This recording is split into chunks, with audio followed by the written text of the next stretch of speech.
Ok, bueno, ahí quiero que ya está grabando. No, todavía no.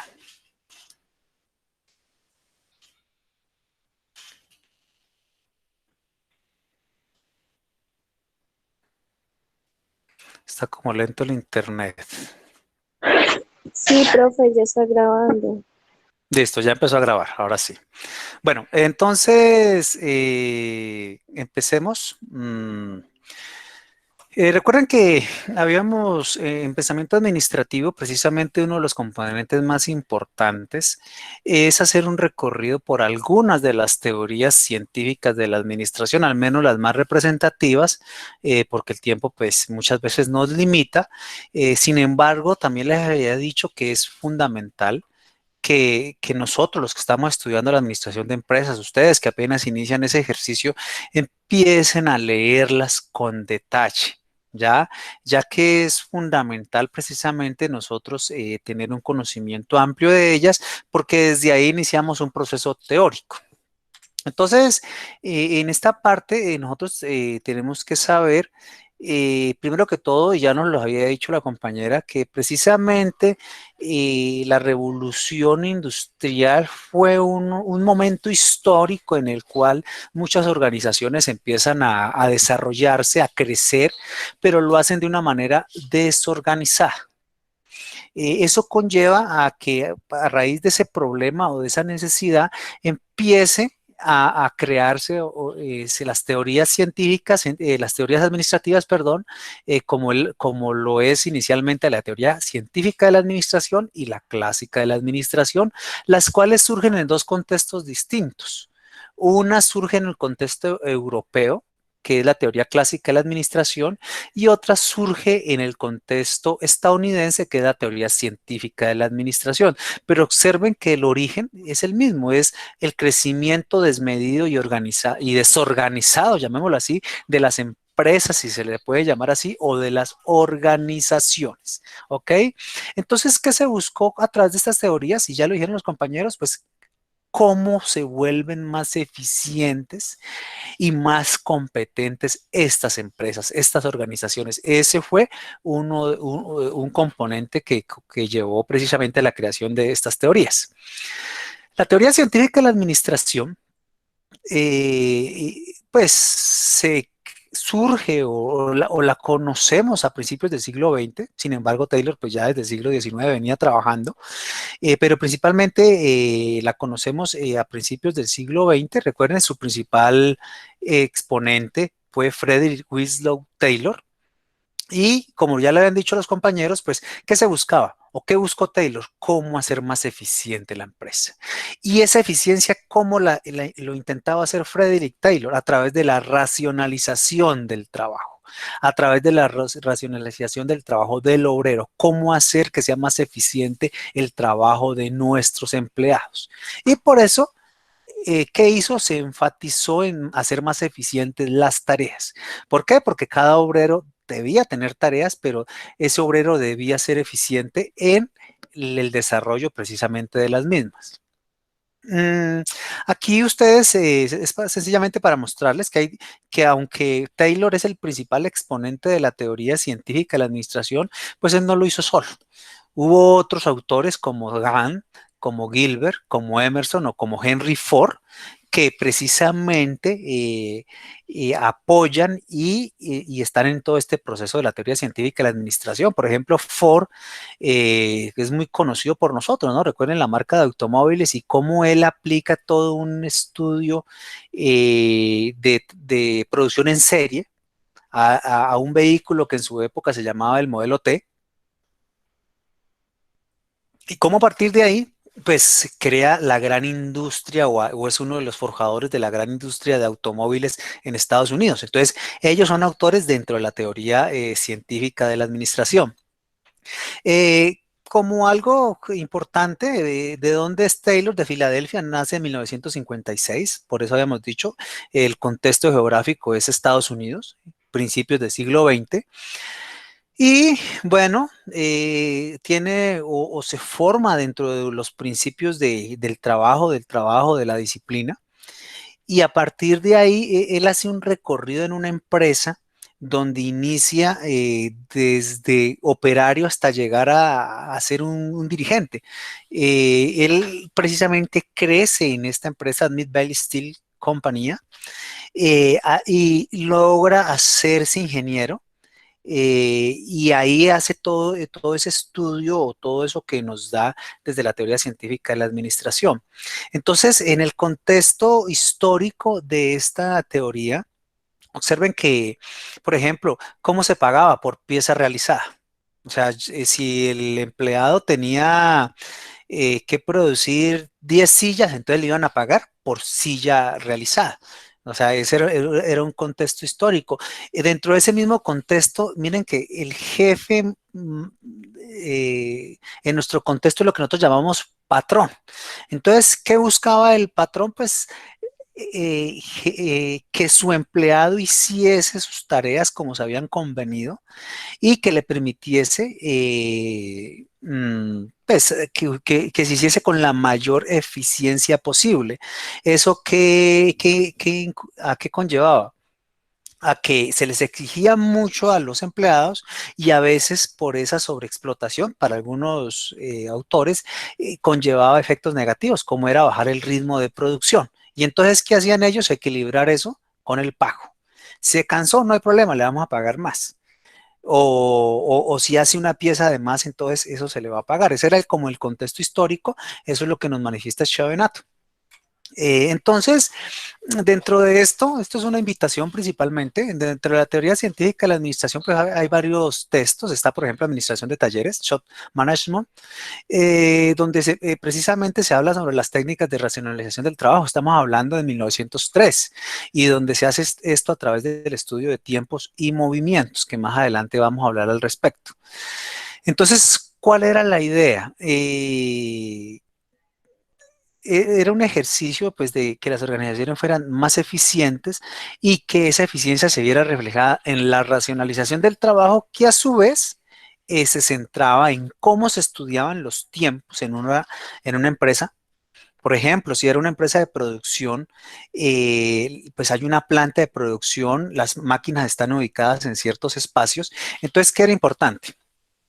Saber cómo las ubicábamos de tal manera que los tiempos fuesen eficientes y que ahorráramos los movimientos de nuestros trabajadores y así ser precisamente más, aumentar la eficiencia. Otro libro importante en 1911 que son los principios de administración científica y ahí pues ¿qué hace Taylor? Ratifica todos los conceptos de la organización racional del trabajo.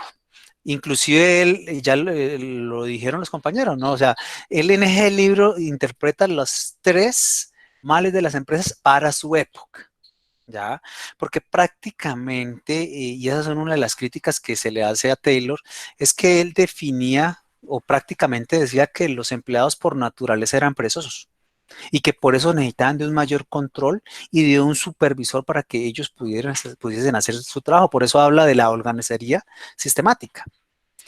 Y también hace un ejercicio porque manifiesta que otro de los males es que si la gerencia conoce todo el tiempo, todos los métodos o rutinas sobre los tiempos de trabajo, pues eso va a llevar a que se pierda la eficiencia.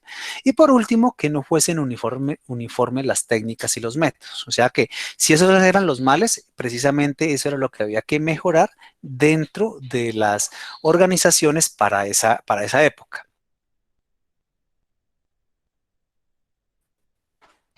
Entonces, hasta ahí que algo se centra en la organización racional del trabajo. Y entonces, ¿qué quiere decir? Un primer elemento que es que hay que analizar el trabajo.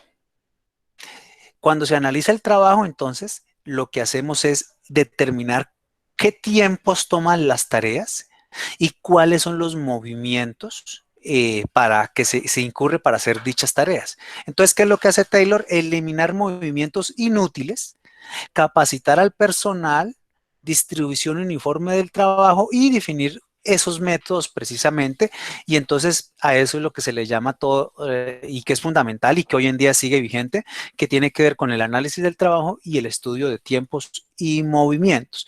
También eso que conlleva que si se eliminan movimientos inútiles, entonces se va a eliminar la fatiga humana. Porque recuerden que prácticamente para Taylor, el ser humano, Taylor no veía la parte humana del trabajador, se dedicaba a la parte productiva del trabajador. Entonces, si se cansaba el trabajador, eso era negativo para la empresa. Entonces, había que hacer toda una estrategia para evitar la fatiga humana y que el trabajador pudiese seguir trabajando. Otro aspecto de la ORT y que de cierta manera se relaciona con la teoría clásica es que él propone la división del trabajo y sobre todo especializar al operario. Entonces, y esto lo aplica muy bien Henry Ford cuando él hace lo del trabajo en serie. Por ejemplo, cuando uno mira, y hay un documental muy bueno que ustedes lo pueden ver en History Channel sobre cómo crece la industria automotriz en Estados Unidos, precisamente los primeros autos, cómo se construían. Era todo un grupo de personas que se dedicaban a construir un solo auto. Viene Henry Ford y él que dice, dividamos el trabajo y que cada trabajador se especialice en hacer una parte de ese vehículo. Al final lo ensamblamos. Y eso precisamente, por eso, eso está dentro de lo que propone Taylor, precisamente, especialicemos a los trabajadores en algo, que aprendan a hacerlo muy bien y al final ya ensamblamos precisamente los productos. ¿Eso a qué conlleva? A que se tienen que diseñar los cargos, se tienen que diseñar las tareas, precisamente. Eso va acompañado de los incentivos salariales, entonces, y por eso se habla de algo importantísimo, el concepto de hombre económico, el homo economicus, que precisamente este concepto que conlleva que todo trabajador es motivado si tiene una recompensa salarial. Se centra también en que deben haber unas condiciones ambientales adecuadas del trabajo, pero para la producción principalmente. Estandariza métodos y por último habla de que debe en toda organización haber un supervisor, alguien que esté velando porque las tareas se estén haciendo de manera eficiente. Por eso es tan importante el concepto de la parte racional del trabajo. Esto pues ya lo había dicho los compañeros sobre los principios. Entonces, si hablamos de planeación, pues tenemos que eh, tener en cuenta que se elimina la improvisación. Ya, recuerden que planear implica eso. En la preparación, pues, por ejemplo, ya dentro de esta teoría se empieza a hablar de que tener o buscar trabajadores implica tener unas técnicas. Entonces, reclutar y seleccionar personal se debe hacer de una manera científica. Y otro principio es que debe haber un control constante del trabajo. Debemos estar verificando que el trabajo se esté haciendo bien. Y por último, en el principio de ejecución, pues deben ser claras las responsabilidades de cada uno de los trabajadores. Entonces, estos son los elementos dentro de la teoría científica de la administración. Ya los compañeros habían hablado de unas críticas, precisamente a la administración científica. Dentro de ellas, por ejemplo, esta que dice mecanismo de la administración científica, mm, pues al mirar al ser humano desde la parte productiva y no tener en cuenta sus emociones o la parte psicológica, pues eso conlleva a que precisamente lo veamos prácticamente como una máquina y por eso todo el tema de limitarse solamente a cargos y tareas sin mirar la parte emocional o la parte humana, pues eso es una de las críticas. ¿Por qué? Porque somos seres humanos, no somos máquinas. Pero precisamente de esa manera se veía al trabajador dentro de la teoría científica de la administración. Lo otro era que, otra de las críticas que recibió, ¿cuál es? Que cuando se especializa demasiado al operario, lo empezamos a colocar en una posición de hacer tareas tan repetitivas implica inclusive problemas de salud. Hoy en día, por ejemplo, por salud ocupacional, recuerden que hay tareas repetitivas que nos terminan haciendo daño, pero en esa época no se colocaba atención a esos hechos. Entonces, por eso se habla que terminaba afectando la dignidad humana, ¿ya? Porque primaba la producción por encima del ser humano. Y lo otro, pues, que eso mismo que conllevaba, que al ser humano no lo mirásemos como un ser social, sino como un individuo productivo. Entonces, pues miren las críticas precisamente alrededor de esta teoría. Lo otro es que se centra, cuando Taylor habla de la organización como tal, se centra en los aspectos formales, pero deja de lado los aspectos informales de la organización. ¿Qué quiere decir? Y creo que lo habíamos hablado en el salón en algún momento. Por ejemplo, algo formal dentro de un aula de clase, pues debe ser el hecho de que el profesor va y comparte un conocimiento con los estudiantes.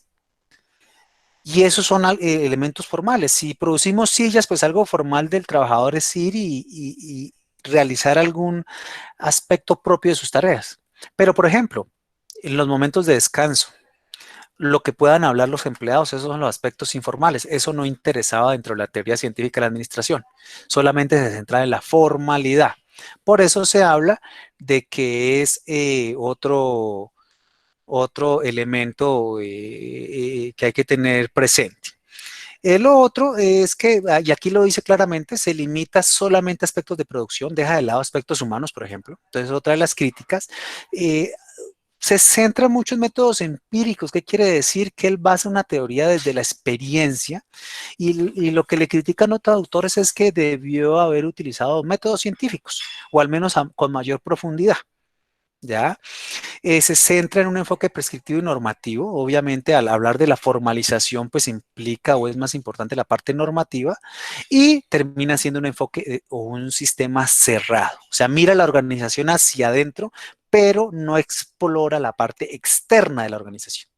Entonces, eso conlleva a que quede limitada esta teoría científica de la administración. Obviamente son críticas que ayudarán a que surjan y mejoren otras teorías, pero que nos va o nos limita o limita enormemente. Por último,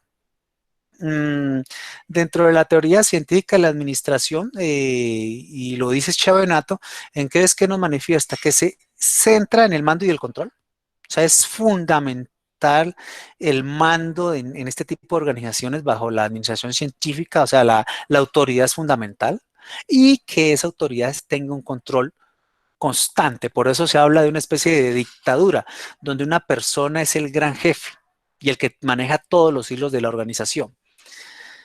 Eh, entonces, eso conlleva que precisamente la única manera correcta dentro de la gerencia sea el método del gerente. Entonces, lo que dice el gerente, eso es, no se cuestiona. Por eso se habla que es una gerencia o que se toma como una especie de dictadura. Y de esa misma manera, entonces se mira al ser humano como un recurso más, pero no se mira los aspectos humanos, las emociones, la parte psicológica. Entonces, ese es otro elemento que es importante. Entonces, este es un complemento a lo que habían dicho los compañeros. Este video, pues recuerden que también, y las diapositivas ya están compartidas, entonces para que lo tengamos presente. Voy a detener el video para